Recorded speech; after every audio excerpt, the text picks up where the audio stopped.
દર્શક મિત્રો, આપ જોઈ રહ્યા છો વર્ધમાન 24 ન્યૂઝ. વર્ધમાન 24 ન્યૂઝને સબસ્ક્રાઇબ કરો, લાઇક અને શેર કરો. લખતરના સતવરા પરિવાર દ્વારા સુરેન્દ્રનગર શ્રી પ્રજ્ઞાચક્ષુ મહિલા સેવા કુંજ સંસ્થા અંધ ભાઈ બહેનો બાળકો તિથિ ભોજન કરાવી 15મી પૂર્ણતિથિ નિમિત્તે શ્રદ્ધાંજલિ અર્પણ કરી. સમસ્ત સતવરા પરિવાર પોતાના મિત્ર પરિવાર સાથે એમપીસા પ્રજ્ઞાચક્ષુ સંસ્થા પહોંચી સૌ હસ્તે ભોજન બનાવડાવી.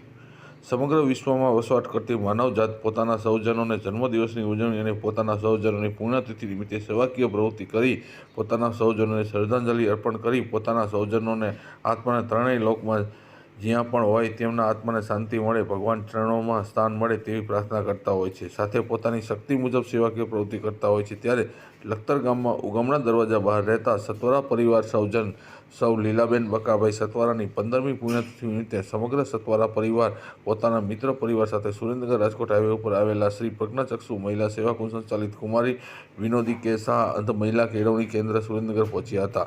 સમગ્ર પરિવાર દ્વારા સ્વહસ્તે સંસ્થામાં રસોઈ બનાવી હતી. સંસ્થામાં રહેતા તમામ અંધ ભાઈ બહેનોને બાળકો સૌ હસ્તે ભોજન કરાવી પોતાના સૌજનોની પુણ્યતિથિ નિમિત્તે શ્રદ્ધાંજલિ અર્પણ કરી ધન્યતા અનુભવી હતી. ત્યારે પ્રજ્ઞાચક્ષુ સંસ્થા ઉપસ્થિત સતવરા પરિવાર અને તેમના મિત્રના પરિવારના ચહેરા પર સત્કર્મ કર્યાની ખુશી જોવા મળી હતી. સાથે સંસ્થામાં ઉપસ્થિત તમામ અંધ ભાઈ બહેનો બાળકો તેમને દિલથી આશીર્વાદ આપ્યા હતા. લખતર સતવરા પરિવારના સૌજનો સૌ લીલાબેન સતવરા શ્રી શ્રદ્ધાંજલિ અર્પણ કરી તેમના આત્માને ભગવાન શાંતિ આપે, સાથે તેમના ભગવાનના ચરણોમાં સ્થાન આપે તેવી પ્રાર્થના કરી હતી. રિપોર્ટર વિજય જોશી, લખતર, વર્ધમાન 24 ન્યૂઝ.